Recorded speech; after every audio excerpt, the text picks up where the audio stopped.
Hello and welcome to my latest video. So in this video we're going to be doing something a little bit different. I'm going to be showing you how to paint the Squigboss here that Games Workshop sent me for free, but I'm also going to be reviewing some paints that I've been out and bought because I've seen some reviews for them and they sounded kind of interesting. So it's the Too Thin Coats series of paints from Duncan Rhodes. So the whole of this Squigboss is going to be painted using these paints.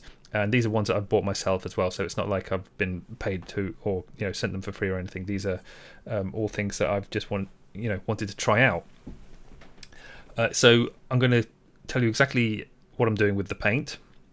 So at the moment I'm using the boar hide colour.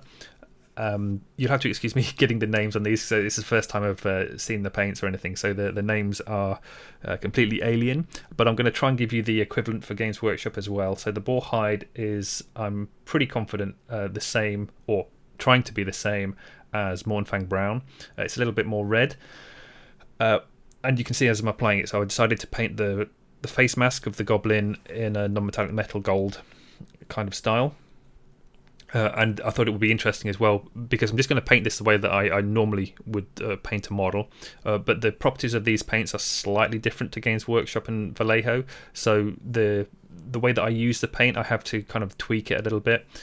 Also, because the paint range is a little bit newer, there's not that many colours to select from, so every now and then I will have mixed my own variation on the wet palette just so that I can actually get the colours that I want. The main thing that I noticed when using these paints, although it's not that true about the boar hide colour, is that the opacity seems to be quite high in comparison to Games Workshop. So they're closer to the base layer paints from Games Workshop rather than the they're base paints rather than the layer paints from Games Workshop. So the base paints tend to be more opaque and the layer paints are more translucent. And most of the paints from the Too Thin Coats series seem to be a little bit more opaque than the Games Workshop equivalents, although that's not always the case, and I'll mention those when I get to them. So now I'm on the goblin, painting some of the armour in. So it's all just kind of like base work at the moment. There's nothing too fancy that's going on here. The shoulder pads, they're going to be sort of like a dirty sort of steel, non-metallic metal style as well, like very scratchy and a little bit sort of dirty and worn as well. And that works quite well with the design of them, because if you look carefully on the shoulder pads, they've got kind of sort of very obvious facets on them, and there's also like little dents and all sorts of details and things. So the scratchy kind of effect is a little bit easy to achieve. And if you look on the wet palette there on the left hand side, you can see a selection of grey colours. These are all mixed, apart from, so the bottom left is the black. I believe that's called Doom Death Black, kind of an interesting name. But then the two grey colours above that, that's just black mixed with grey or white. So just so I have a variety of greys to pick from. The only grey that I noticed was Carcharodon grey, which is the second in from the left, the grey at the bottom there. So on the staff here, again, it's going to be a non-metallic metal effect, but this is going to be painted a little bit differently to the shoulder pads, but starting off with the same colours. So again, this is just base work at the moment. It's a bit unfair to compare the greys to kind of like any other paint range, because like I said, I've mixed at least two of these myself. So the actual properties of it are slightly different, but it works pretty well. But to be fair, like grey colours in pretty much any paint range, they work really well. So it doesn't matter which paint range you're going to pick for using greys.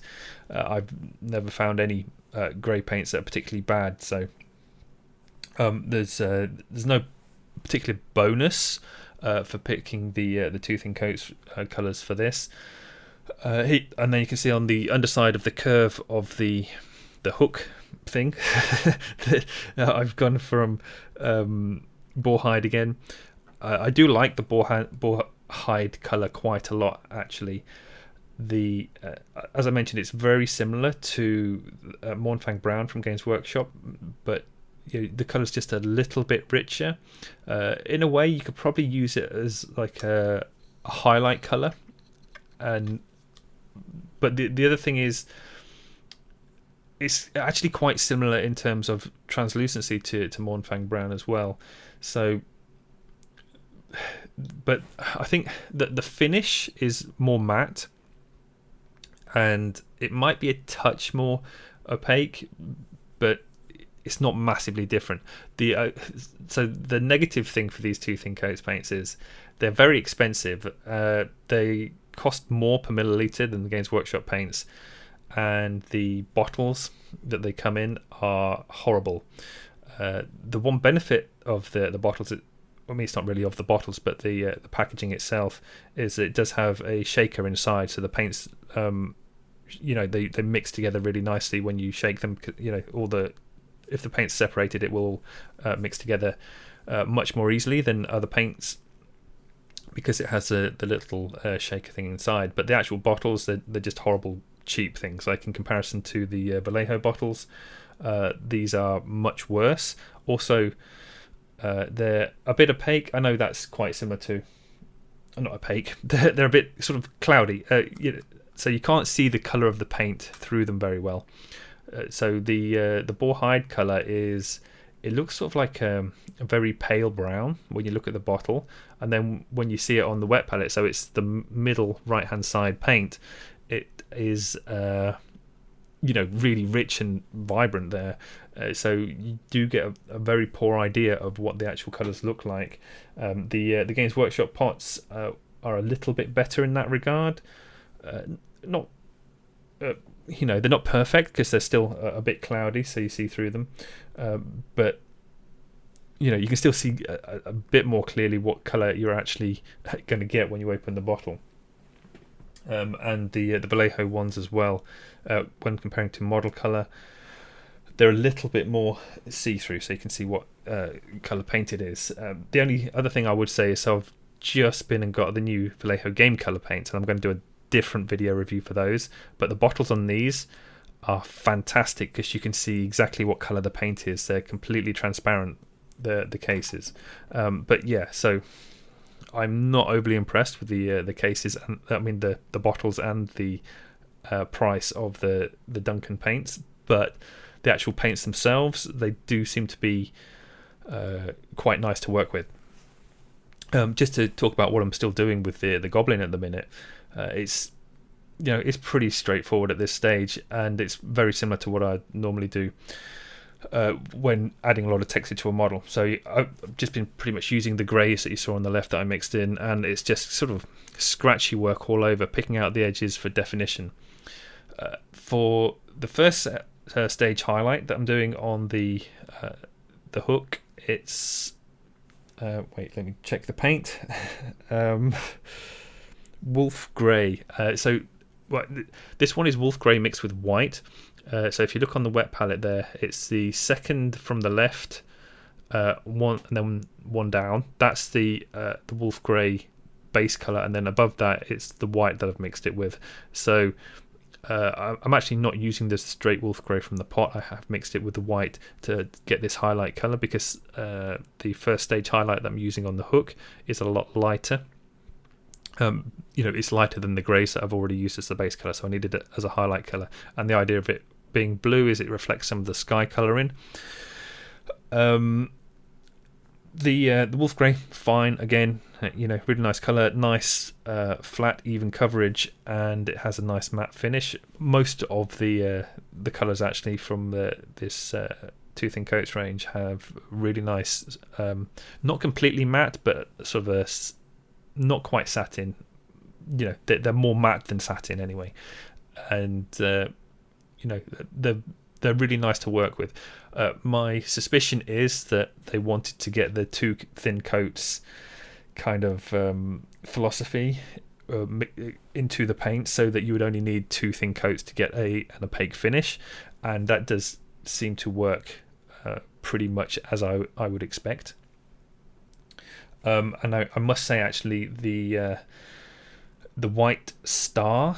I guess that's supposed to be similar to white scar, but yeah, white star is a really nice white paint, much better than any of the Games Workshop white colours, so it's very smooth and easy to work with. I probably will use that quite often, even with other paint ranges and things like that. I know my favourite white paint is P3 Mora White, and this is very similar in how that works, but the Tooth and Coat's white is a bit more matte with the finish, which is just nice to have as an option anyway. The highlights that you can see on there are just what I'm doing is, so I looked at how the lights hit the model under a lamp. But even if you don't want to do that, I mean, it does help with light placement, but it doesn't give you like the correct shapes and sizes of the highlights, because when you hold the model under a lamp, the light is just hitting a plastic surface, so it's not a metal surface, so it doesn't give it accurate reflections, sizes and shapes and things. But it does give you like the placement roughly correctly. But also the way that I'm applying it. So the paints are thinned. I've not taken those straight from the bottle. I have added some water to each paint, and these do need to be thinned a little bit more than Games Workshop paints because of the extra opacity. The reason I say that is because they flow very nicely when you've added some water to them, but you will still get a very opaque mark for most of the colours when you apply them. Which is really handy in some regards, but in other regards, if you want to get like a translucent mark or a softer mark, you have to thin them much more, which is not like the paint will go further for doing that effect, but it does mean like you have to really consider that when you're making the mark, and you will have to do tests on things to make sure that the mark that you're going to make, because you think when you look at it that the paint is very watered down, then you apply it and suddenly you've got a very hard mark again. So I did find myself having to tweak a lot of the marks I was making because they were leaving quite sharp marks with the brush that I was expecting them to be much softer when they touched the model. You can see the marks I'm actually making. It's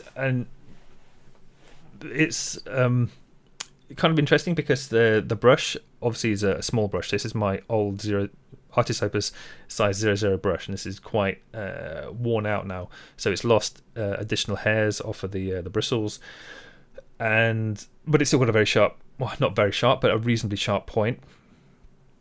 And this allows me to do very easy, quick, sharp marks. So really that's like the paints are useful for this, but if I want to sort of quickly block in, and I do this using a size 00 brush quite often, and I can still get softer marks with it,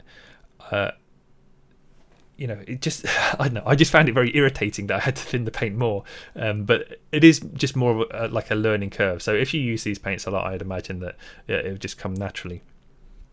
You wouldn't have to think about it, but it is also worth bearing in mind. So if you only use these paints, you will probably adapt very quickly and it's not an issue. But if you're using different manufacturers' paints, you have to bear in mind that these paints will behave a little bit differently to the other paints. So even if you thin them down the same amount, you will get a different quality of mark when you apply it.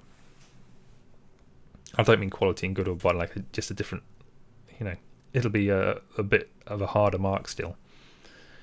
But at the same time, that's really good for if you want to paint a lot of very sharp details on a model, because you can get the paint quite thin, nice and thin, and paint all these details very easily.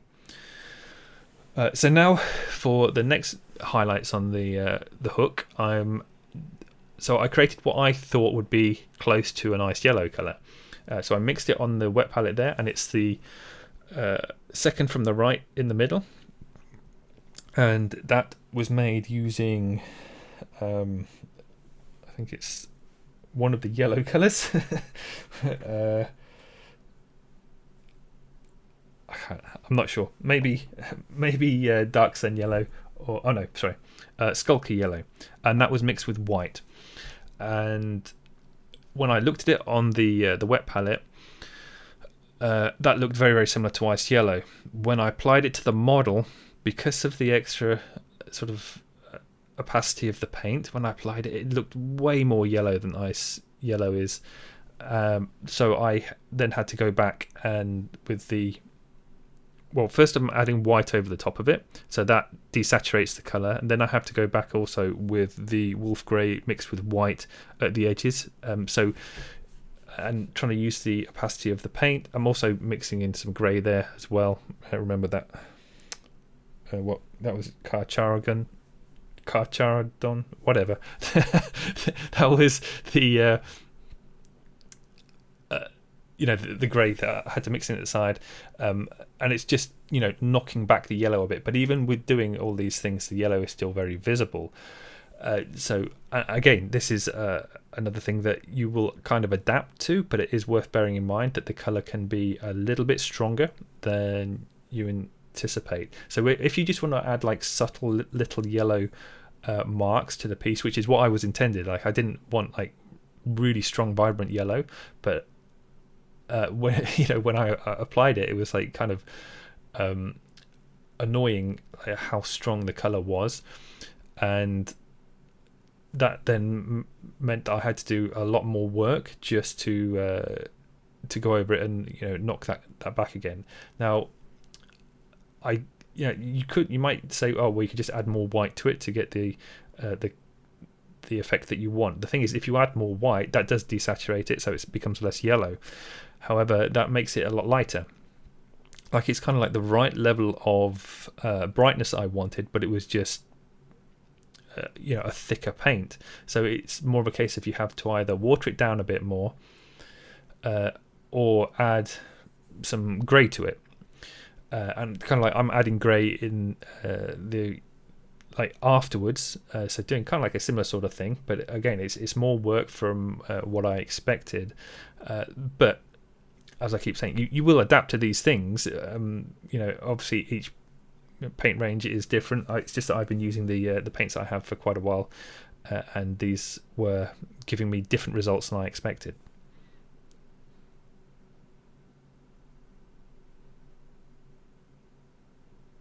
For the application, when you see it, I'm just using very small amounts of paint on the tip of the brush. So you load up the brush, hardly putting any paint on it, but even then I rub it on my thumb to take off the excess, so you still have a very sharp tip on your brush, which just gives you like a bit more control when you apply it. If you don't rub off the excess paint, when you touch the brush to the model, you'll get a blob on there, and especially with these paints, that will be even worse than with, say, if you were doing in comparison to the Games Workshop layer paints, which are much more translucent.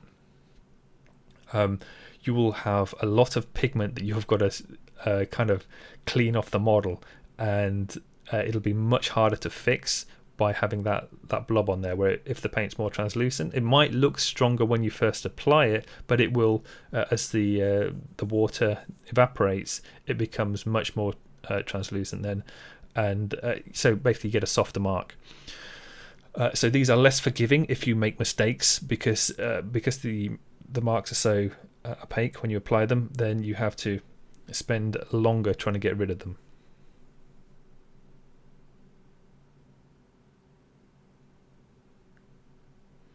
One of the other nice things about these paints that I found was that they stay wet a little bit longer, which is just nice for working with. It's not that much of a problem. It's not like when I'm painting the model, because I'm only using small amounts of paint, it's not that the paint stays really wet on the model, because with the small amount of paint that I'm applying, it still dries pretty quick. It's just that on the wet palette it stays wet a bit longer, so it gives you more working time on the wet palette before having to add more water or whatever, keeping the paints running. But on the model, if you're just using a small amount of paint, it doesn't make any difference. Although it does mean that if you want to do very, very fine details, like say for example if you're painting the eyes on models, or like you want to paint the little white dot on the pupil of a model, what usually happens when you do that is that the paint will dry quickly, because you need a very small amount of paint on just the very tip of your brush. and you have to do that quite quickly or the paint will dry before you get it to the model. Because the paint just stays that little bit wetter for longer, it does mean that you can probably get the white dot on there without having to put excess paint on the brush just so it stays wetter. And you can see there for painting on the hook again, I've just been going backwards and forwards with these colours, trying to blend them in a little bit.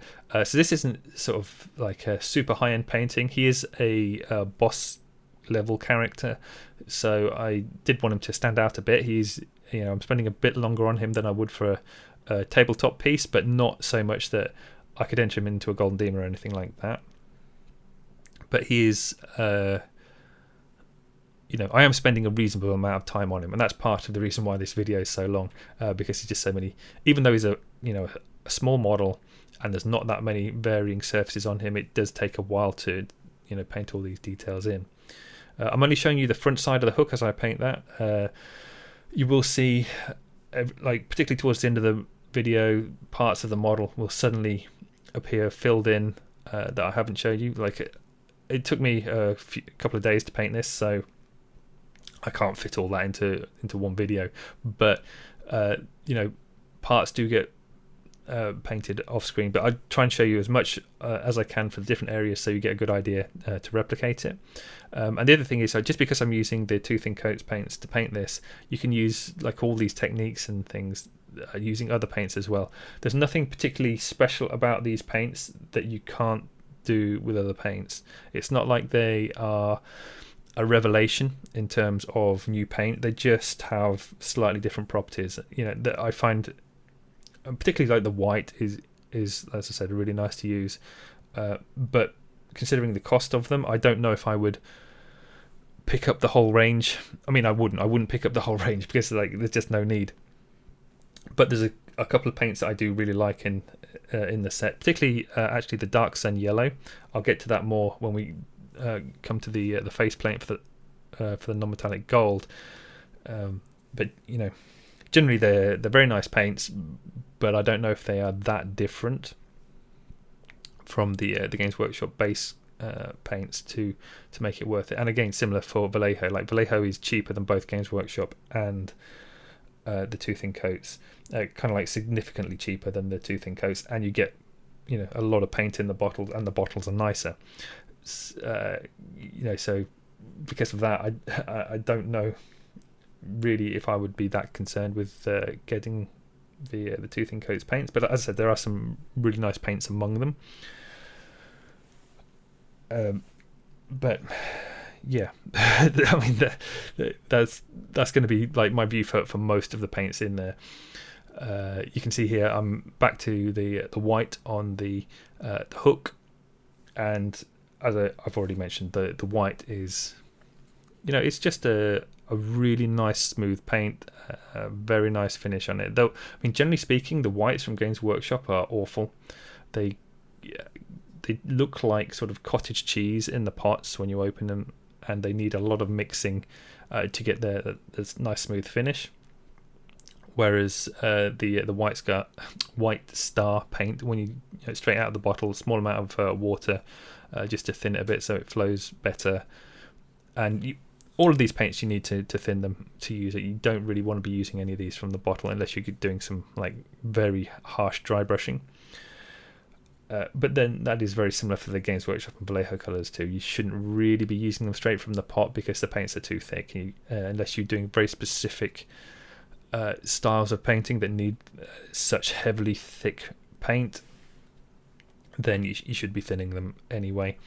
And I really dislike the two thin coats name of the paints because it's a nonsense. I mean, I suppose if you purely want to paint for like army painting, just to get the colours on the model quickly and easily, then sure, two thin coats is possibly a way to go. But in terms of like painting something to make it interesting, there's so many different ways and techniques of using paint that two thin coats doesn't mean anything. It's just like, I mean, I can only assume that the target of these is purely for army level painting, but I don't know why you would limit yourself to that style of advertising. So here you can see we're moving on to the shoulder pads now, because I've basically painted the front side of the hook. Now the aim here will be, and the hook, bear in mind, this is the first time that I've used these paints, so I didn't do any testing with them beforehand. I just went straight in to see how they would work on the goblin. So that's the only time so far that I've ever painted any non-metallic metal using these paints on the hook, and I think that turned out all right. It took a little bit more tweaking than I expected, some slight quirks of the paint, but now the aim here on the shoulder pad is to do non-metallic metal again, similar sort of colours, but to make the surface different, which is, I should be able to do, but because they're brand new paints, it does mean that I probably take a little bit longer and might not get it perfect compared to what I would not perfect as in like a perfect paint job, but the results I expect are probably a little bit different to what I achieve just for a first quick go. But as I mentioned, there are some positives to these paints, like having the very sharp marks on the thin paint, very thin paint, and that's really nice for my style of painting. Actually, it'd be more relevant later on when we get to painting the kind of cloak and hood on the goblin, and I actually really liked it for that effect as well. But it again does have that sort of thing where it's harder to get the translucent effect. So if you want like a very soft translucent layer of texture, you have to thin it more than you expect, and it's just a little bit more work. I do think using these paints in conjunction with other paint brands would give it the best kind of result, best of both worlds. So at the moment the shoulder pad's looking quite similar to the hook, but I'm going for a sort of a more scratchy look. There's going to be sort of specular highlights on the shoulder, which are just like the sort of like the shiny bling highlights that you see. And again, it's just using small amounts of paint on the tip of the brush, rub off the excess, and just use the very tip. I know a lot of people, when they paint things, they will push a little bit too hard, and that gives you a thicker mark, because the tip bends over, and as the tip bends over, as the brush goes, the bristles go further up towards the ferrule. Obviously, it gets wider. So if you push a little bit harder, you get a thicker mark, which is, a really good tool if you want to make thicker marks and things, even if you're using a thinner brush or a smaller brush. And actually, one of the things I like about using the smaller brush is that it kind of limits how big the mark can be. So I can push reasonably hard and still the mark is only going to be a certain size.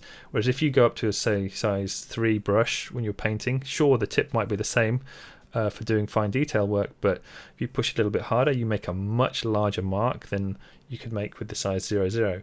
And I do get frustrated with people saying, "Oh, you can paint everything with a size 3 or whatever." Chances are, if you've used like a large brush for all your painting, you've adapted your painting style to be able to work with that. But I like to, at the moment anyway, I'm kind of adapting to using multiple sizes of brushes, because it gives me different tools to do different things, particularly things for glazing. Like large brushes are better. If you're doing glazing, the fewer marks you make, the smoother the finish. Because because it's a larger brush, when you make the mark, it covers a larger surface area, so that's why you get a much smoother finish. And just for blocking in colours as well, same thing. If you use a larger brush, you get a smoother finish quicker.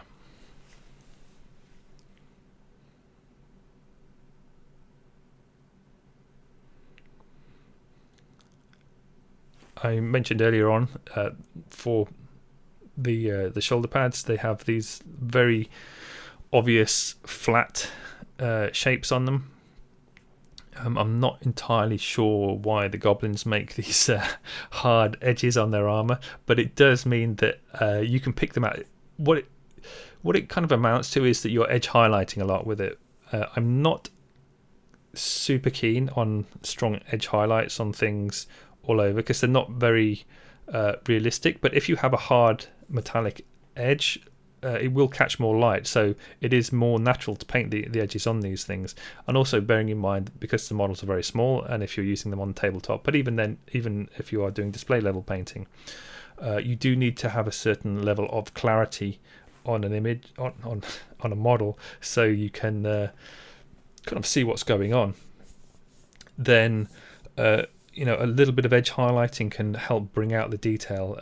It's less important for larger scale pieces, but because especially something like this is a very small model, unless you're sticking it right in front of your face up close to look for things, if you haven't got some sort of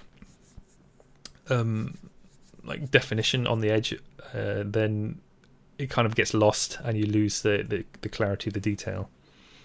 So here I've gone back to the boar hide colour. I thinned this down. It's just off to the right a little bit. So this is sort of like a glaze, and I mean I like these paints for glazing. They still leave the paint quite matte, and this is something actually that I'm quite interested in having different surface sort of shines on a model. I have been going through a phase of painting models, and you saw this on the Loon Boss on Cave Squig that I painted for the Golden Demon, and I just covered the whole thing in matte varnish. And what I found was, I knew this would happen, but it does make the model look much more pastel, because when you have a matte surface, the light becomes diffused on it, and it just makes the colours like softer. Whereas if you're using like a satin or glass finish, the light isn't diffused over them, so the colours look much more vibrant. And so I was varnishing the model to have this really matte finish, and it just makes the whole thing look kind of too pale. Whereas what I'm kind of more interested in at the moment is using different paint brands to have like different finishes on the model, so I can have some areas that are a little bit more satin, some maybe even up to gloss, and then others more matte. And then that gives me more variety in the sort of like the surface of the model, like surface textures and surface finishes. And that also means I have more control over the saturation of the colors. And like not saturation in terms of pigment, this is just terms of saturation in terms of how the light hits the model to make the colors visible.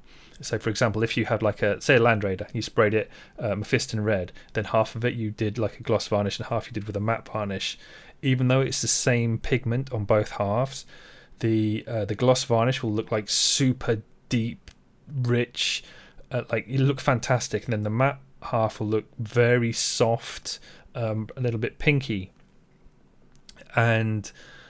But the differences are, the gloss one is obviously very shiny, so it looks, unless you want a shiny tank, and shiny things just tend to look worse, and it hides the paintbrush marks. Whereas the matte side, you can see all the paintbrush marks, all the details. It's never hidden by like a horrible shine going across. So everything that you've painted is always visible, but at the same time you lose that sort of like deep, rich color that you want as well. And then the kind of like the best and worst of both worlds is the satin thing. So that gives you a little bit of shine, you see a little bit of brushwork, but you never get good on either results for that. So everything's a compromise. What you'll find is that most pro painters will cover their models in matte varnish, because when you're posting the models on social media, you can't tell if it's matte or gloss from looking at it, and the matte varnish will hide reflections from the lamp, so it just photographs a lot better. But the thing is, like if you're doing a competition, you need the model to be good, to have that saturation, or like you might not want it to look so matte and sort of like softer colours in the flesh. But so it's more of a case of doing these things for seeing the models actually in person rather than for social media posting. Now you can see that I'm painting but I think it's a moustache. I couldn't quite figure out if it's like a moustache or supposed to be like tusks coming from the mask. It looks a little bit like the new dwarf. I can't remember what they're called, like the Overlord people, the Age of Sigmar dwarves now anyway, sort of steampunky dwarves. They have like sort of golden armor, and the mask on this looked kind of very similar to that, and I wondered if the goblin had taken one of those and sort of repurposed it. But anyway, it looks more like that because I painted it gold, and I'm going to assume it's a moustache because I think that's sort of interesting on a goblin. But I mentioned earlier in the video that I really like the Dark Sun Yellow. So this is a Balor Brown equivalent, but it's more saturated. It's a bit more yellow.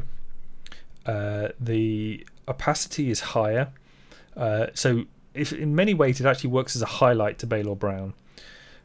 But if you wanted a more yellow gold, then this is kind of like ideal for that as well. But I just found this lovely for painting the highlights on. I really like this color. So this is going to go into my regular paint list for painting gold. You can still get the same sort of effect if you took Balor Brown, added some yellow to it, maybe like a tiny touch of white just to increase the opacity, because yellow is generally a horrible color to paint with. So a touch of white in there increases the opacity to it as well, so it just doesn't look like a very translucent sort of sickly color when you apply it. But yeah, you can achieve the same thing if you want to mix the colors yourself. But this just really hit all the right buttons for me. If you look at how I've applied it, again, it's very similar to the other non-metallic metal effects that I've painted on there. So it's I filled it in to start with, as I said, with the boar hide sort of browny color, and then I went straight in for the Dark Sun Yellow, and then I have the Ice Yellow equivalent that I made earlier. Remember, that was Skulker Yellow mixed with white. So the Dark Sun Yellow is the top right colour on the wet palette. So it looks kind of orangey there. It's not orangey. I think the paint had maybe separated a little bit when it had been left on the palette, but it makes a much more yellow colour than is suggested there on the wet palette. The Skulker Yellow in the bottom middle of the wet palette, I don't actually use that. I wasn't sure, because I hadn't used the paints before, what sort of effect I was going to get, and I wondered if I would need to add a bit more yellow to the gold just to make it effective. But it turns out I didn't need to do that, so I don't actually use that. But if you wanted to make the gold a bit more yellow, then obviously you can glaze that on. So if you just take some of the Skulker Yellow, put it to another area on your wet palette, and add more water to it. So it's, I don't know, about 4 or 5 parts water to 1 part paint. You can then glaze that over areas of either highlight or mid-tone, and it will just make them look more kind of yellowy. Just be a little bit more careful if you're doing glazes like that, because as I said, the extra opacity of these colours, even when they're thinned, means that you can very easily block out the work that you've already done. And there you can see, I showed you how to do the moustache there, but I just carried on and did the same with the rest of the gold on the face. The problem with painting the face actually is because he's in the hood, it's very hard to show that on video, to show everything that I did on there. But it's very similar mark making to what I showed you with the moustache. The only thing I would say is that if you come to an area like a block of like a flat surface on this kind of thing, and you're wanting to fill that in but make it look interesting, so you can do very smooth finishes, and if that's the case, then you just have to do smooth transitions everywhere. But if you want to fill in an area and you're trying to get like a bit of texture or weathering or something like that, fill it with scratches, and that's these paints are ideal for that kind of thing. Very quick, sharp scratches to fill in an area. They'll fill the area with kind of like interesting detail without having to block it all in, and without having to get a smooth transition as well. And because the face shapes, there's a lot of flat surfaces on there, and it's angular. All the armor on this piece is angular. Anything that's non-metallic is angular. It's actually kind of something that I've noticed in a lot of Games Workshop models at the moment. They love adding hard edges to armor. I don't know why. It drives me insane because when I think of plate armor, it's smooth curves everywhere, and the thing is, curves are fantastic for painting non-metallic metal on. So it really drives me insane when I see all these, like particularly Chaos Warriors and things, models I would expect to have beautiful curved surfaces, and they've got like angles and everything. But yeah, it is what it is, so you have to kind of adapt. But I think actually for the goblin here, the design of it makes it sort of interesting because it's very harsh, the angles on, and then I just adapt those harsh angles and add more sort of scratchy marks everywhere, and it all kind of like works in that, with that effect. You did see me there painting the leather strips and the wood on the staff. Again, that was with the boar hide. As I mentioned before, the colours are a little bit limited at the moment. I think there's another Kickstarter that's either started or will start. They'll have more colours in it. I have no idea when those are coming out. I have no interest in backing Kickstarters for paints, so it's entirely up to you if you want to go and check that out. For the armor here as well, the forearm guard, painting this in the same way as the shoulder pad. What I discovered was I adapted the process a little bit as I went along. So what it is basically probably around about 50-50 Doom Death Black and Carcharodon Grey. Mix those together. That's the top left colour, and then Carcharodon Grey on its own, which is second from the left at the bottom there, and then straight after that just go right up to white. So I'm not adding any of the blues or yellows to the shoulder pad or the forearm guard, and that helps separate it out from the staff as well. It's basically just colours, and the staff itself isn't quite as sort of scratchy, so it looks like a different material, perhaps a little bit more polished on the hook. And then at the end of that, so same as I did on the shoulder pad, I went back in with the boar hide and just put that around sort of the rivets and like in the creases, or just maybe a little bit on the flat surfaces as well, where I've painted in like scratches. So if you go over those a little bit with the boar hide, or any, like if you just wanted to keep it black and white, you could just take some of the Doom Death, whatever it is, the black, and thin that down. You can glaze over the top of it, and that will knock back the marks a bit. Quite often I say when you're putting in texture, it's fine to over highlight them, because then you can go back with a darker colour, glaze over the top, it knocks it right back, and you get like a subtle texture then. So it's never really a problem for over highlighting areas with textures. And the same is very true with these paints as well, although I complained about having because they're so opaque in certain cases, it makes marks much stronger than I would initially like. I can still knock it back with glazes afterwards, and just to repeat myself, it is just a case of adapting to the paints. But having that as an option is really nice. So as I mentioned, I will be taking some of these and adding them to my regular paint use, but I won't be using all of them. So we were particularly, it's going to be the oranges. When I get to those, I had some negative experiences with the oranges, which is when the squig comes in, but that's not until towards the end of the video. There you can see, as I mentioned, the boar hide glazed down, just going around the rivets and things, just adding a little bit of colour. Sort of makes it kind of a bit rusty. Ideally, if I was doing this and had more colour options, I would separate the colours out a bit more between the rust on the armour, the wood on the staff, and the leather on the leather strap. But I did mention I was going to mix some colours. I do still mix the colours, but it's more for the highlights. So the variety of the highlights changes the colour, but the base kind of stays the same. But like, you know, ideally I would have had like something closer to Rhinox hide for the staff, maybe. You know, it doesn't matter too much. Like I said, I was just being lazy. I can only be bothered to mix so many colours. But I think there are at the moment only 2 browns, and the boar leather or boar hide is like my favourite one. The other one is cuirass leather, and you can just see I'm just adding a bit of water to that at the moment. That's the bottom right colour on the wet palette, because I'm going to use that on the cloak, like the hood, robe, whatever, of the goblin now. Because it's actually very close to grey. It's a very desaturated brown. I think it's actually closer to, rather than Rhinox hide, what's the bark?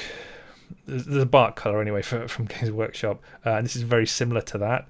So they don't have like a Rhinox hide equivalent.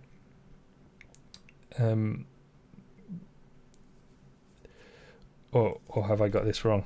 Oh, we have a scorched earth colour as well. So maybe I am wrong, but it's very hard to tell looking at the bottles. They look almost the same colour to me. Maybe the scorched earth is a little bit darker, but regardless, I'm using the Cuirass.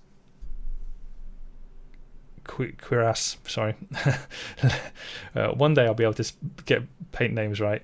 I'm using the Cuirass leather on the robe of the goblin, and as I mentioned, it's very desaturated. This is going to be more of the sort of scratchy effect. However, just because I'm doing a scratchy effect again, and you can see that I use that a lot on this model, I can still achieve a different finish. So the marks are very similar. You can see, and remember, when I first did the robes, I painted them with that grey that I mixed myself.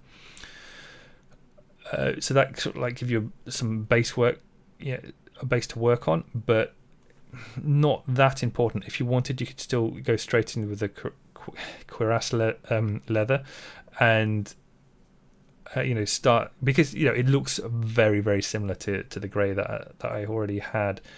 And the marks I'm making, so you start off with them, they're a bit rough, but then you refine them, and so it's lots and lots of very tiny marks. On the brightest highlight areas, you can actually block it in. And you can see that I've added some white to the leather colour there as well. So the first stage highlight with just the straight paint from the bottle, just put scratches all over it, basically focusing more on where the light naturally hits. And you can see this in the video quite clearly. So he's got his little legs sticking out forward, so the top thigh section and knee, that's obviously the brightest part. Then to the right of that, the bottom of the robe flows out a little bit, that catches more light. Then when you look on the hood, it has that sort of a big curve as it goes towards the face. That's more like one of the main focal points on the model. So that's where we're going to be spending most of the time pushing up the highlights. So you can sort of block in those areas a little bit more with these highlights to start with, because you will be putting more texture work on top of them. So it's not worth spending a lot of time doing very refined textures when you're painting straight over the top of that. And also, if you're doing very refined textures straight away on top of the black, what happens is you get the black still showing through, whereas when you want these bright highlighted areas, you don't really want to see any of the black. The black is only relevant to the more shadowed and darker areas. So actually you're making your life a little bit harder by not blocking in those areas. But as I mentioned, it's just now a case of lots and lots of tiny marks. So it's very similar marks to how I've painted sort of the non-metallics on the shoulder pads and the forearm. But in this case, they are a lot smaller. So the same paint movements, just using the tip of the brush again, small amount of paint on the brush, rub off the excess, and then it's like lots of little scratches and sort of stippling, and at the same time looking for creases and details that are sculpted on.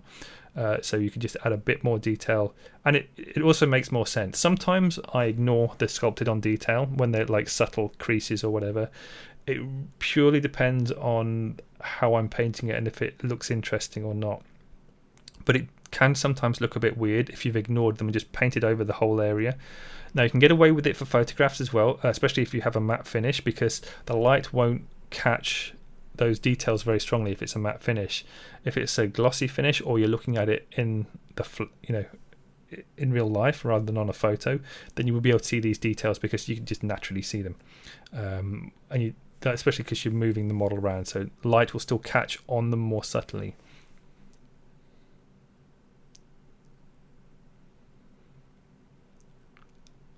And the highlights here again, so this is another section of highlight I'm adding, and it's just more of the white star to the cuirass leather.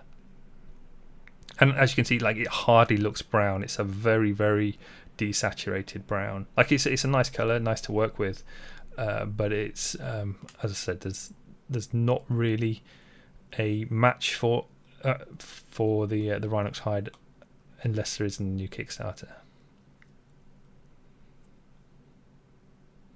And so this kind of mark making that I'm doing, I really enjoy doing these kind of marks. Lots and lots of tiny refined marks, just building up, adding a bit more white each time, going over it, shrinking the size of the highlight, like the light volume. And by light volume, I mean sort of like the block of highlight hitting it. So when you're doing all these textures, you have to kind of imagine that. So for example, that sort of crease between the ear and the nose, that's like that whole section across there is a similar sort of brightness, because that's where the curve of the hood is. So you're taking like a block highlight there. If you're going for edge highlight, you purely just want to paint edge highlights on things, so you're not interested in light volume, so you're more like the heavy metal style of painting. They would just paint a line going across there, but that creates a very harsh highlight. It'll pick out the detail, but it's not realistic in terms, and it doesn't really pay attention to the shape or like size of the curve.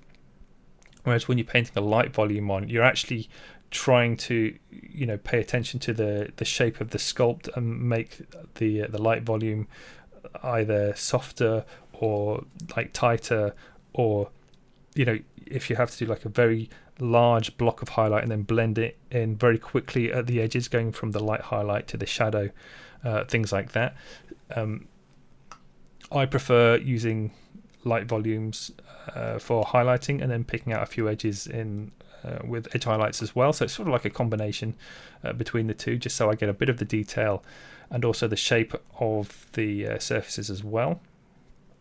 I do find that edge highlights over curved surfaces quite harsh and jarring to look at, but at the same time, the edge highlight sort of technique that they use in heavy metal can be really useful for picking out all the other details on models. So sometimes it looks like edge highlighting looks way more detailed than painting light volumes as well. It's purely preference for what you like to do, but I prefer this style of painting because it gives me a bit more variety. You're working with light and surface texture and things like that. So I've paused on the robes a little bit. Like, you could leave them at this stage if you wanted. It does take a while. I would not recommend painting like this at all for army stuff. I know a lot of people would be like, well, it's got non-metallics, I wouldn't paint it like this anyway for army.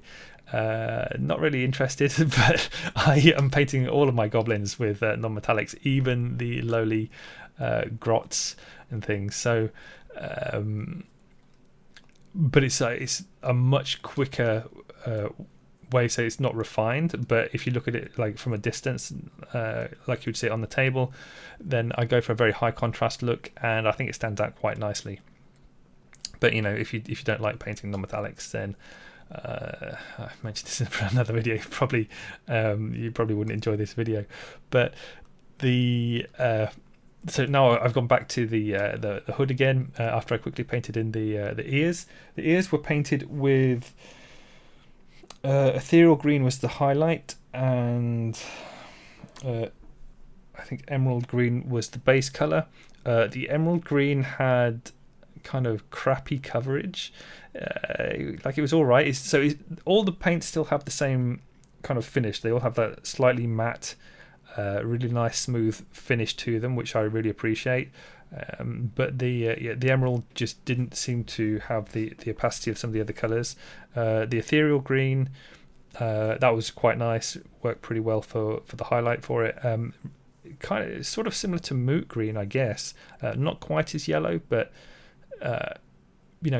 does the same kind of thing. It does mean that for this particular goblin, he is more kind of green than I paint the other goblins, like, sort of more yellowy green, I guess. But like ethereal green was a nice color as well, and it's quite quick to do. I think some of the Games Workshop darker greens as well can have poorer coverage, and I'm guessing it's to do with the yellow mixed in with the green as well, because I know I said the ethereal green is more yellow, and you might think, well, why has that got better coverage then? But usually if it's a lighter color, it's got some white mixed in with it at the same time, so then that sort of increases the opacity. Because if you just take sort of like the normal yellow color and add it to a green, you get like a very yellowy green, but you still have the same problem. It just doesn't cover very well. Yellow's a sort of a horrible color, and kind of like the what colour was it?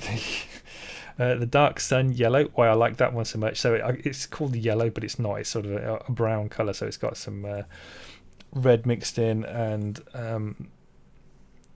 it's probably something else. There's probably like a small element of maybe black mixed in or whatever. But like it has very good coverage as well.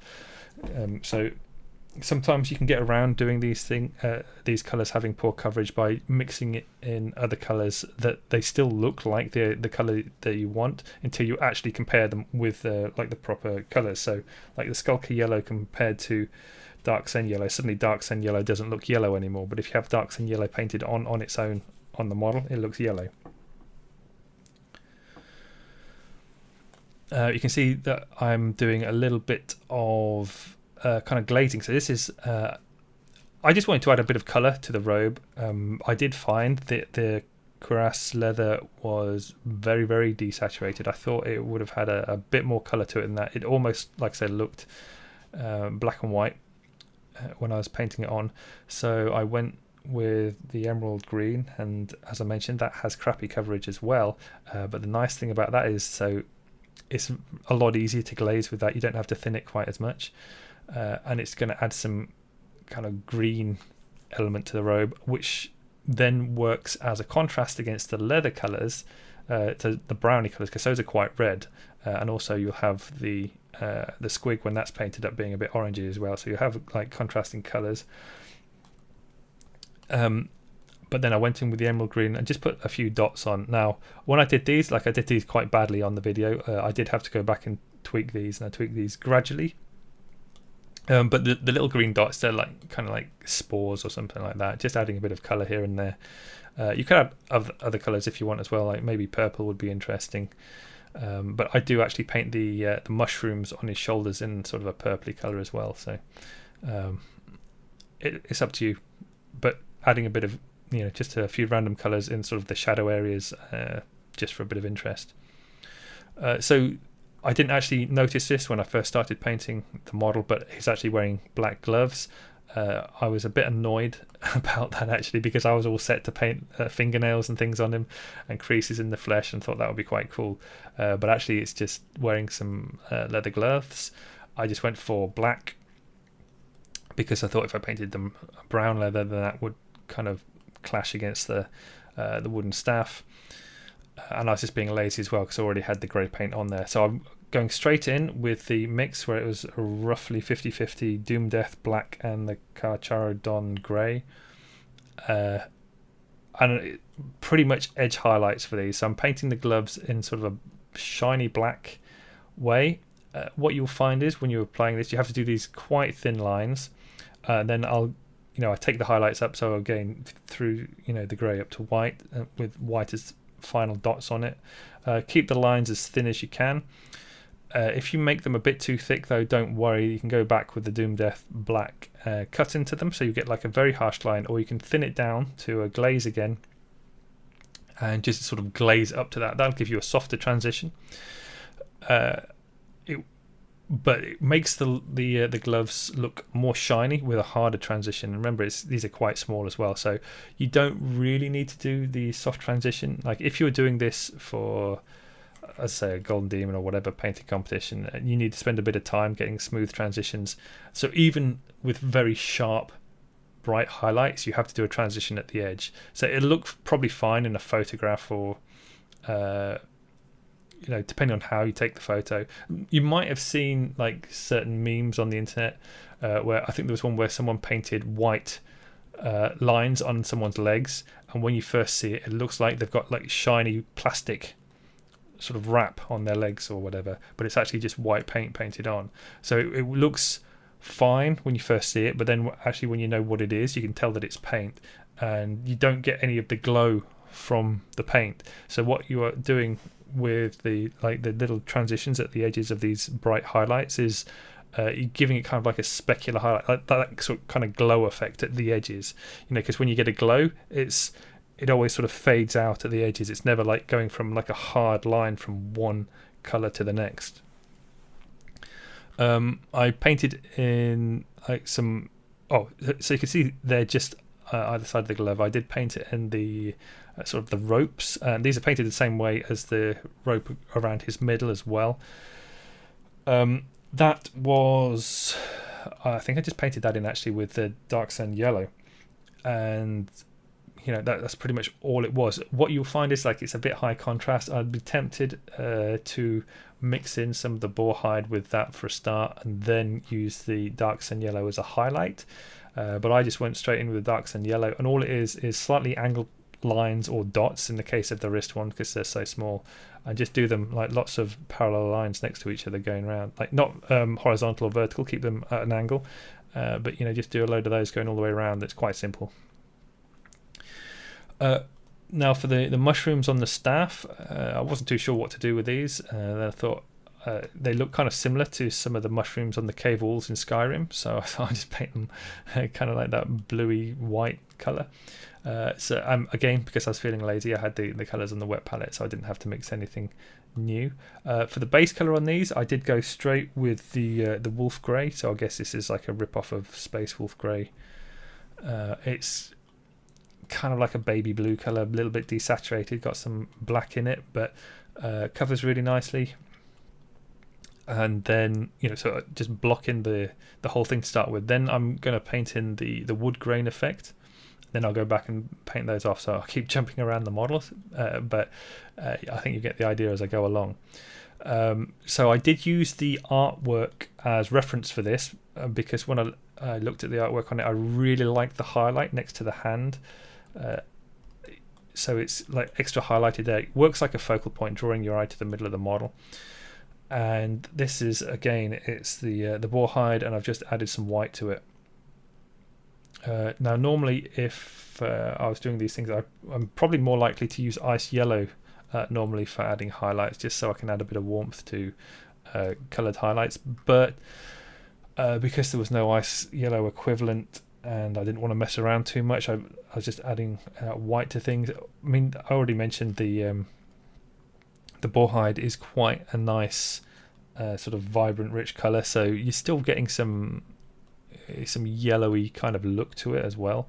It's not that it's just going to go straight pink, and all I'm doing is just picking out the raised textures on there. So the sculpting on the wood on this, like, it's really nice, but it's kind of large in how it's exaggerated, so it has really deep creases in, which is great because you've got like these big details that you can easily see to pick out, basically just painting the raised areas on it. But if you wanted to paint this with more details on, that actually makes it a lot harder, because you've got these very definite recesses on, and then if you've got like a flat area, you think, oh well, I'll paint some like more kind of like wood grain effects in these. It all has to sort of match a little bit, and so you are then limited by the way they've been sculpted on. That's just a complaint from me. Like, it's completely irrelevant to I imagine to, like, if you're painting this for an army or whatever, like, no one cares that they've painted like large detail on the stuff, because it's actually making it easier for you to paint. But if you want to paint like super high detail things, and if they've got large kind of like exaggerated details sculpted on, then you're stuck with those details. Now going back to the mushrooms here, I watered down the colour a little bit too much, but I've gone with the wolf grey added with a bit of white, so that's the top second from the left. I've sort of blocked in the top section, so you're going to have the top is lighter and then underneath is darker, because that's the straight wolf grey from the pot, obviously mixed with water when I say straight wolf grey. But the I painted in the top of the mushroom or fungus, whatever it is, and then what I decided to do was actually put sort of feathering, like just lots of lines on the top, so it just wasn't plain.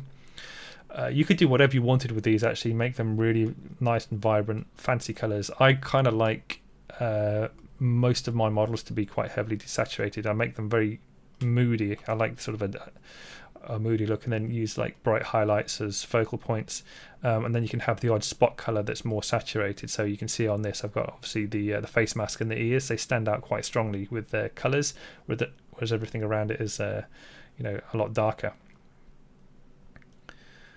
So now I've painted in the tops of the mushrooms a little bit more. Now back in with another stage highlight on the wood grain, and again, so as I mentioned, this is taken as reference from the box art, and the brightest highlights are just right underneath the hand there. It's just a case of layering over the top of them. Try not to have the paint too thick, which isn't, I say, that's not a major problem for these paint. I mean, it's actually more of a problem if you let them get thicker, because you're getting a very harsh mark then.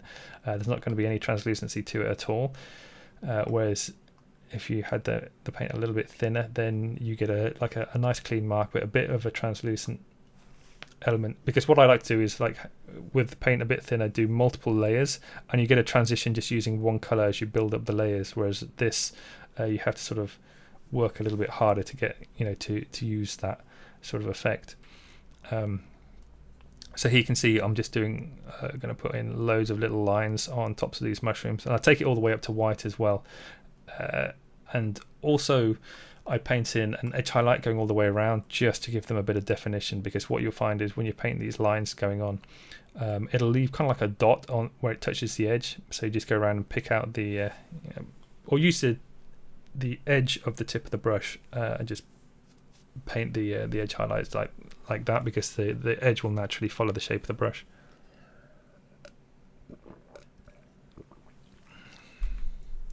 Then just for a bit more fun, so some of the colours on this, I was just messing around with seeing what would be interesting. So I've gone back with the green colour, whatever it was, emerald green, and then I watered that down, turned it into a glaze. So around about 4 or 5 parts water to 1 part paint. I was actually using my mixing brush there. That's a Games Workshop base. What was it? Yeah, small base brush. I don't know. It was just a spare brush that I had laying around. I just used that for mixing paint, but it did the job for getting a bit of green onto the model. So I basically glazed on emerald green at the bottom of the staff, because that sort of hid the fact that it's not highlighted all the way along with the wood grain. It makes it kind of interesting, because you have like a dark section at the bottom. It makes it look like the staff's gone maybe a bit mouldy. And then I also glazed in a little bit more green on the bottom of the cloak.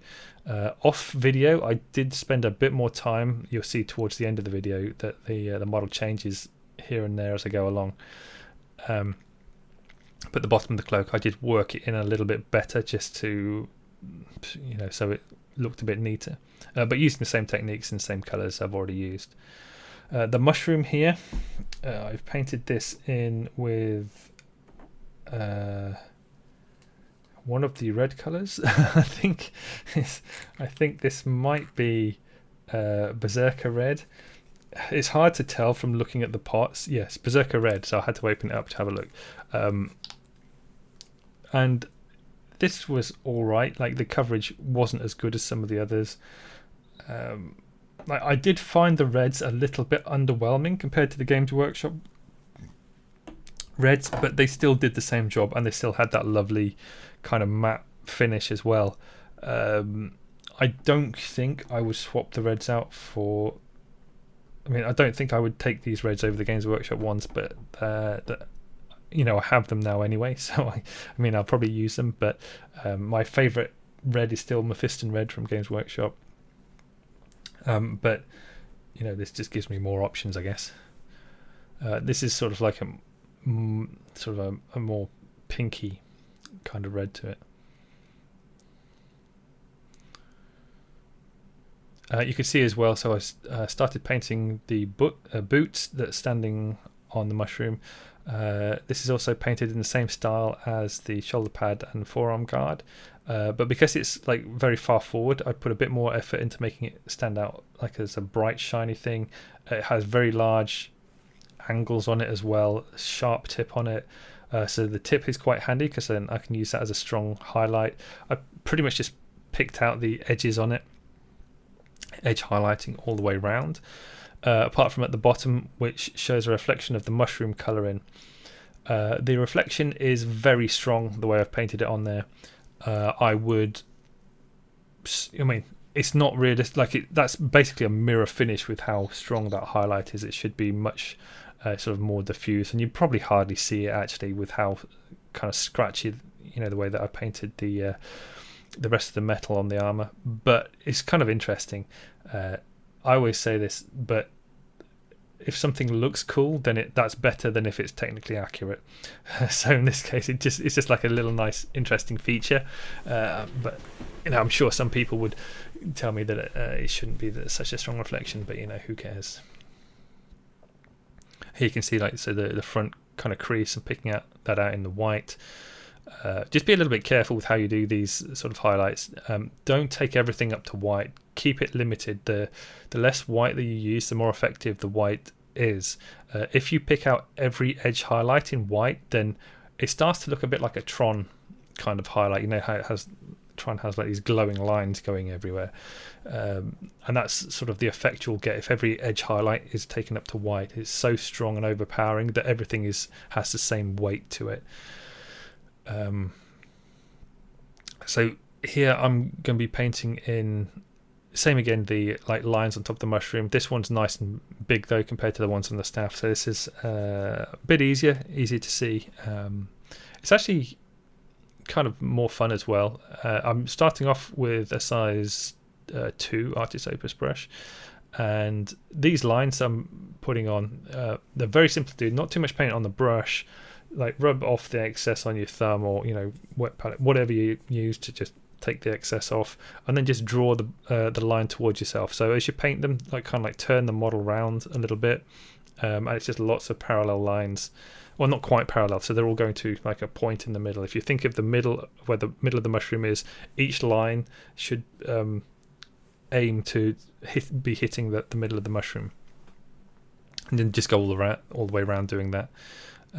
So do it all the way around with the first highlight, and then I've added a bit of the star white to it, and I just keep going over. But when I add the white each time for each layer, so you can see that I've swapped over my brushes now. I'm now on a size 00. I'm a little bit more picky on where I put the highlights, so they're not going all the way around this time. There are certain details sculpted onto the mushroom, so I will pick those out and make those sort of a priority because they're sculpted on, so those need to be picked out. And then it's sort of like more of a choice. I'm looking for sort of undulations in the surface, like if it's a bit more raised or whatever, then I will sort of focus on giving that more detail. The reason I say this, that you have to be more picky with how you put the lines on, as you know, you take the highlight layers up more, is because if you just go over all of the lines all the way around each time, adding more white each time, you're massively desaturating it. You're creating really, you're just taking away the red base color. Now I wanted to take away quite a bit of it anyway because I wanted, you know, the detail to be obvious on there, but if you want to see some of the red, so you can see more as it goes around behind the foot, it stays a bit darker there, so you can just see that it's still like a red mushroom. So here we are painting the leather straps. I am, if you remember, I painted the straps to start with boar hide, but then I'm using dwarf flesh and one of the orange colours. What is it? Fanatic orange. So I guess I guess that's a rip off of Trollslayer Orange. You know, they are obviously have been quite strongly influenced by some of the Games Workshop colours, which again, like, it seems a bit lame to me, but you know, it is what it is. So the first highlight is the Fanatic Orange over the Dwarf Hide, the Boar Hide, and then it's the what's it, Dwarf? Where's it? Yeah, the Dwarven Skin is the next one. I wasn't overly keen on the names of the flesh colours in the set. They have things like, so elf flesh, dwarven, or elf skin, something like that, dwarven skin, and then berserker, or no, barbarian brawn as the dark colour. And it's kind of like, you know, if you've got darker skin, then suddenly you're a barbarian, whereas if you've got the light skin, you're an elf. You know, I feel like they could have just called them light skin or dark skin or whatever. You don't have to attribute races to the names of the skin, but you know, again, interesting choices for paint names. Earlier on, I mentioned that I wasn't keen on some of the colours, and the Fanatic Orange. I mean, you're going to see this more as we get into the Trollslayer, not the Trollslayer, the Squig oranges. But it's also true of the Fanatic Orange. It just didn't have good coverage. I was going over the colours with it, and it seemed to hardly leave any marks with it. I know, like, again, I have a similar kind of issue with the Games Workshop. The Trollslayer Orange has pretty poor coverage as well, and I imagine it's again linked to the fact that it's yellow that's been added to it. But for some reason, I actually found it harder to cover with it than the Trollslayer Orange. Now, it might just be the case that because it has a more matte finish, so it might be the case that they have very similar levels of badness, Trollslayer and the Fanatic Orange, but because the Trollslayer is slightly more satin, you see the colour a bit more. That might just be the case, but I did find it irritating to work with anyway. And you can see there as well, so I put another colour in the top right of the wet palette there, because I needed a bit more darkness, a bit more high contrast in the leather. So I went back with the other brown colour that wasn't the Cuirass brown, Scorched Earth. There we go. So I went in with that at the edges, but you know, so the colours that I painted the leather on that, they probably could have been a bit better, but they're all right. So now this is where I get a bit irritated with the orange, and you'll see like a time jump in the video. I was trying to do something interesting with the Squig, so I started off with blue. This is marine blue, which again is based on ultramarine blue, and you know, that works fine. Nice coverage, nice finish, good colour. Nothing more to say than that. And you just kind of like block in the whole Squig. I didn't actually realise this until I started painting it, but the Squig seems very heavily influenced by Batman. If you look at the front of his mask, he has sort of like a Batman mask on him, and so it kind of turned out that the colours that I used for him, the sort of the bluey, like darker looking orange Squig, kind of fitted in nicely with him. Here you can see I'm just blocking in the teeth colour as well. Back to my favourite, the Boar Hide, just to very quickly pick out all the teeth in that. But they will be highlighted up with different colours, so the teeth will still look different to the leather and the wood, where I've used that in other areas. So now this is where I'm starting off. I did mix some of these colours again for the highlights, because I am going for an orange Squig, but it's a bit more interesting starting with a blue base. Is going to, I mean, you'll see the final result, but what I've gone for is, so the marine blue in the bottom left was the base color. Then I've just added what's that? I went with Sanguine Scarlet, and you can see that was mixed with the blue. So if that's the color to the bottom right, that makes it basically purple. But I skipped that one when applying it for the start, and the next is I think it's actually still Sanguine Scarlet, but mixed with a small amount of blue. So it's still, it's a bit purpley. It might actually be, now that I'm looking at it, Demon Red. It's one of the reds anyway. I did use all the red colours in different stages, so you can see them all, and they're all various mixes.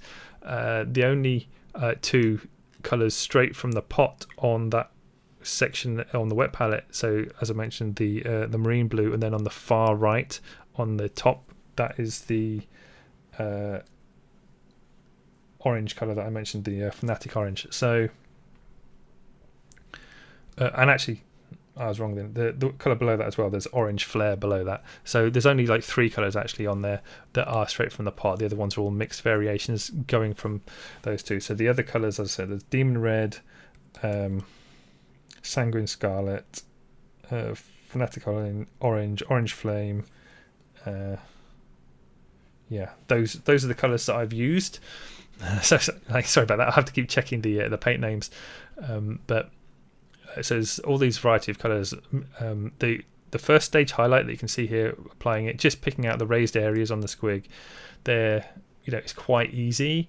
So you can see I was using a larger brush as well. Don't have to worry too much about picking out the details exactly.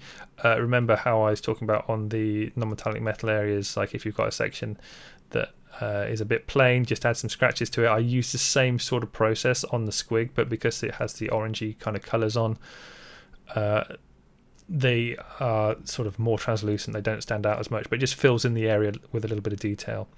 But what I did find was that I got so frustrated, so I started skipping colours. So I missed out the Demon Red, no, the Sanguine Scarlet. I'm going to get these colours right at some point. I missed out the red that's second from the left at the top, because when I started applying that, it just doesn't make any difference to what I was how I was applying it. So it's pretty much, I think it's Demon Red mixed with Fanatic Orange at this stage, or a small amount of Fanatic Orange mixed in. And you can see here, like I keep going over the colours, like over the details that I've put in, and it's just hardly making any difference. And I was getting really quite frustrated, because if I was using something like Wild Rider Red or Evil Sun Scarlet from Games Workshop, I know the marks would have been clearer. Now I'm not sure if it's something that I've done, that, like the way I'm using them or what, but I was not getting on with these sort of orangey colour,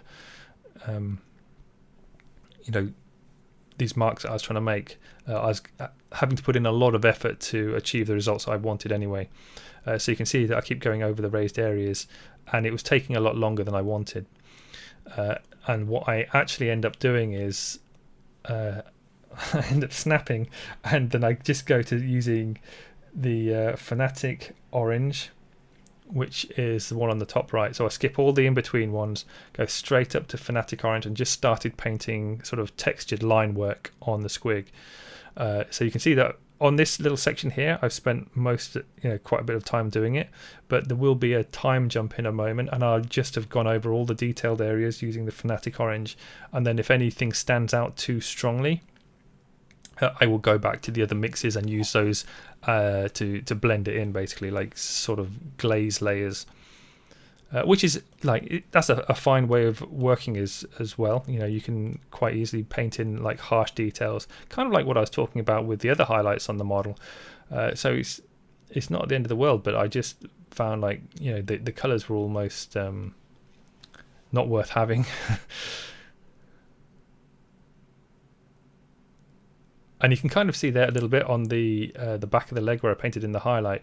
So it starts off all right. It looks like you've got some mark in there. Then as it dries, it just becomes more and more translucent.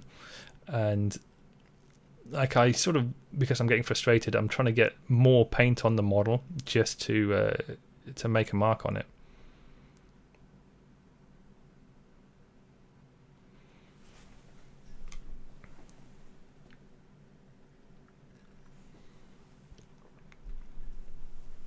And it's not, you can see it wasn't a case that the paint was too thin.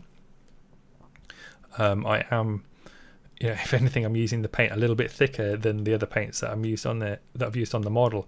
I think it might be a case I'm exaggerating the issue, and it, like, if I'd used the Games Workshop oranges, so like Fire Dragon Bright and Troll Slayer orange, I'd have like a similar result. But because I was sort of already trying to adapt the previous colors that were having such strong marks on the model, it was kind of shocking to suddenly have these these paints where I'm trying to paint sections on with these details, where I'd actually decided that it'd be interesting to paint on details, and you know, having a much harder time doing it than I actually expected, considering the other paints in the range.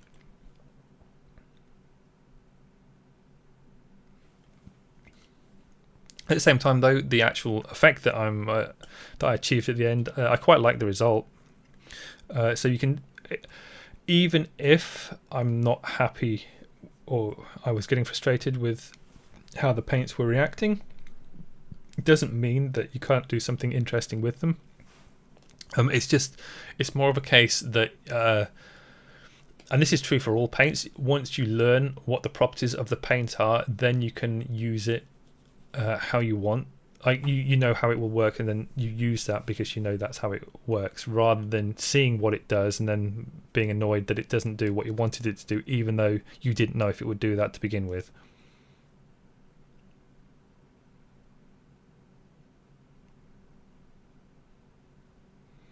So you can see again, I keep going over these like creases in the leg and things. I've spent, I say quite a while. It's not like that long, but I was expecting to pretty much do one mark and done on each of these sections. Like I thought I would have got the whole squig covered by this stage, but I'm literally just going over and over these sections trying to get some opacity to the marks in there.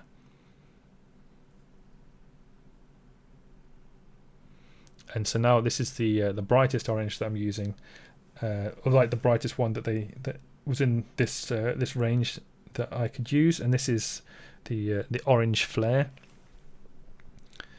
I suppose if I really wanted, and I do this for the final highlights, but you can add a bit of white to the orange flare.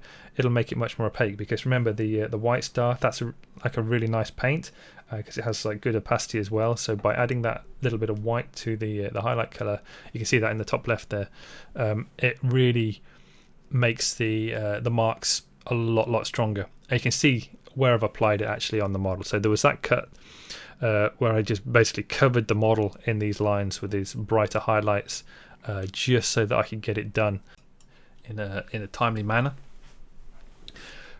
Here you can see I've started painting the gums as well. This is Sanguine Scarlet, and I've mixed in a little bit of white with it as well, and that's pretty much how I'm going to highlight it.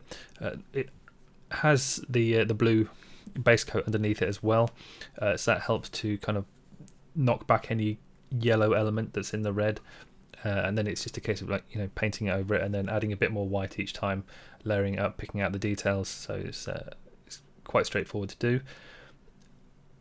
But again, the coverage wasn't amazing with the Sanguine Scarlet. It does seem like kind of a mixed bag between all the paints, with what covers well and what doesn't. But that's true again of all paints. Like, certain colours are much easier to work with than others. But I did feel that for this range, the kind of like anything in the red going through to orangey yellow colours, they weren't as good at covering as I kind of hoped they would be. But then for other colours in the range, they covered way better than I expected they would. Again, for, as I mentioned earlier, the dark sun yellow, such a nice colour to work with. And even for the colours that don't cover that well. So you can see with the Squig here, it didn't cover amazingly well, but the result is really nice. Like the kind of almost matte finish, and with how smooth the layers of paint are, it all works well. So you won't go wrong using the paints, but you just have to. I think it's probably more a case of just practicing with them, learning how the paints work, and then you'll be able to get really nice results with it as well. For the teeth here, I'm doing these in a quite easy way. So it's just lines on top. I thought that would fit nicely with the lines that, the kind of skin fold creases that I've painted on there. So most of those lines that I've painted on are kind of, they're not sculpted on, it's just extra detail that I've added, and I've used the extra detail just to fill the space so that I don't have to do smooth transitions everywhere. It's always a handy tip that if you paint detail on the surface, you will fill the surface way easier than having to paint a smooth perfect transition on it. For the highlights on the teeth, so remember the first layer was boar hide, but my aim was that I was going to use dragon fang, and there's a skeleton bone colour. I can't remember what the name is offhand, but they're very similar. So what I ended up doing was taking the skeleton bone colour and adding a bit of white to it, so it had more of a step in between. Some of the colours in this set are very, very close to each other, which is quite a strange option because there's not that many colours to pick from, so I would have thought they could have spaced them out a little bit more, because from what I read about it, there's some idea of using colour triads for selecting your paints. Now, as far as I understand, colour triads are based on the colour wheel, and it's, you have a triangle over the colour wheel, and it's 3 paints evenly spaced from each other, so they all work together, and it makes quite an interesting visual statement using those 3 colours. But the way they seem to have determined the triad system is to have a base, shade, and highlight. So you have like your base colour, give it a wash, and then you give it a highlight. But that's not how I understand triads to be. So I think they've just used the name as a kind of like an advertising thing. It's not really a colour triad at all. So as I was saying, the colours, some of the colours are very close to each other. But that doesn't matter too much because you have enough colours in the set really to mix them together. It's purely for convenience. So if you're doing army painting and you want to use the same colour over and over again, if you've had to mix that colour, that's a bit of a pain. But apart from that, you can mix the colours that you need depending on how lazy you are. So as I said, I've been using the dragon fang and the skeleton bone mixed with some white, and then the final highlight is just going straight up to the white star, and it's just a case of painting some lines on, focusing towards the tip of each tooth, and then the white star at the end, just the very, very tip, and that creates a bit of contrast. So because the dark lines, the gaps in between the lines that you painted on, they're wider at the bottom near the gum, so as they get more towards the tip of the tooth, they narrow down, and that will naturally make the tooth look lighter at the top. I mean, you are painting it lighter at the top as well because you're not painting the white lines all the way down, but it works in both ways. So you've painted the highlights on, but also the dark area is getting smaller each time as well. So now the final part to paint on the model is the mask. So Batman's mask. For a start off, when I first saw this model, I thought the mask was supposed to be metal and it's just hammered onto him. I'm not sure. So I decided that it was black leather, but I only decided this halfway after I started these lines. So I thought, it doesn't actually. So the sculpting is very similar to the shoulder pads. That's why I thought it was metal. But then when I looked at it, I thought, no, he looks like Batman. This is supposed to be a mask that he has on. And I couldn't see that many rivets holding it onto his head. I'm not entirely sure how the leather mask stays on either, but I thought, well, it'd be interesting anyway. So instead of just having non-metallic metal all over the model, I will paint it as a black leather piece. But the problem is with the way that it's sculpted on, they are still quite harsh edges, and this is partly why I thought it was a metal faceplate. I mean, it might be a metal faceplate. I just might have got it wrong. But it whichever way you choose to paint it, like if you want to paint it as metal, that's fine as well. I don't think it would matter too much either way. But so just for the purposes of this, I decided I'm going to paint it as a leather surface, but because it has these really sharp edges on, which I think are formed to the shape of the Squig's face. I basically just went around and edge highlighted everything. That will make a very strong, definite shape, and the problem is that's not a lot like fabric then. But it is quite similar to how I started off painting the non-metallic parts of the armor. But the idea is that you use a lot less paint when you're doing it. You're just focusing purely on the edges. I'm still going to put some scratches and things on, particularly around the edge of the mask all the way around, so that will be sort of more tatty.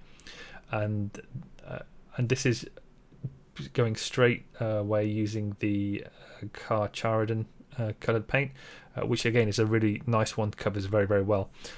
So it's ideal for this kind of work where you're just painting in details. And like I said, when you use this paint, because it makes such a clean, clear mark, then you probably will have to knock it back a bit. So what you can see is I've got some black paint on my wet palette there as well. You can just water that down a little bit, so it makes it more translucent, and then sort of just glaze over the edges a little bit, just basically trying to make sure that there's plenty of black on the model, because the more black that you leave on there, the more it looks like it's actually a black material. And so you can see, even though I've used the same colours pretty much on the mask there as on the armour, there's a large difference in the surface colours overall, just because there's way more white added to the armour, and also I paid more attention to the reflections on the armour. So there's lots of like specular highlights, which is just a fancy way of saying the sort of bling bits. Like I haven't done anything like that on the face mask, and that's kind of like so there's very little in the way of light volume work on the face mask at all. I've just tried to keep the which isn't necessarily accurate, because it's like I painted light volumes all over the rest of the goblin boss, but on the mask they're not really there, and this is again another case of like tweaking what is correct just to make something look interesting, because I just wanted to vary the surfaces on the model a little bit. And then there's a fine little tweak here. I painted a quick yellow moon on his forehead, just for a bit of detail, just to make him stand out a bit. I thought if the Squigboss has this Squig on his as his own personal pet, then it's probably a more important Squig, so he gets a little yellow moon.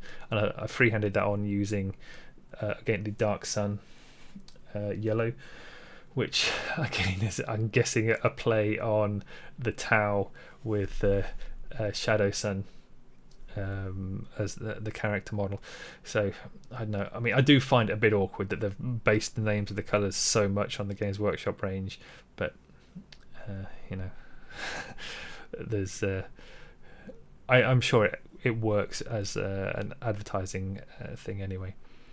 So here, just the final little thing on the face mask is to add some few white dots here and there. This is kind of optional. I'm doing this for the high contrast, so the detail stands out a bit more. It is pushing it more really than it needs to be, but it does allow you to focus on that Squig a bit more. And there you can see there's the final thing. So I say the final thing, I have a couple of bits on the back to just finish off. So I haven't quite done his, so on the back of him he has like a little bag that has these mushrooms in, so you can see the mushrooms on his shoulders. He's got a little bag with those in, and I haven't finished that there yet. That's just base coloured, but apart from that he's pretty much done and will be ready to go in my army. The only thing really I didn't show you how to paint was the eyes on the Squig, and the main reason for that was that because they're in kind of like deep recessed sockets, it was really hard to get any kind of clear image on how to do that, and basically you would have just seen my head in the way on the camera, so that's why you didn't get to see that. But I mean, hopefully that'll give you some idea on how you can achieve these results. And like I said, you can do this same painting just using, if you wanted to use Vallejo paints or Games Workshop paints, or any other of the like Reaper paints, whatever, like the theory behind all the painting will work with any of those paints. It's not like you need any special kind of colors or anything like that, because that is something that people kind of ask me. They're like, what paints do you use to achieve these effects? And the actual paints, they don't really matter. Just some will work a little bit better than others for specific tasks, but even if they work badly, you can still make them work. For example, how I made the orange work on the Squig there. But anyway, yeah, that's the end of this video. I hope you enjoyed it. It was a bit interesting trying to do the combination of the paint review and painting the model at the same time. It did make it a little bit trickier for me, I think, because it meant there was kind of a lot more information that I had to get across while speaking about it. So I probably won't do that again, but it was kind of an interesting try anyway. But anyway, that's the end of the video. I hope you enjoyed it. Thank you very much for watching, and I'll see you next time.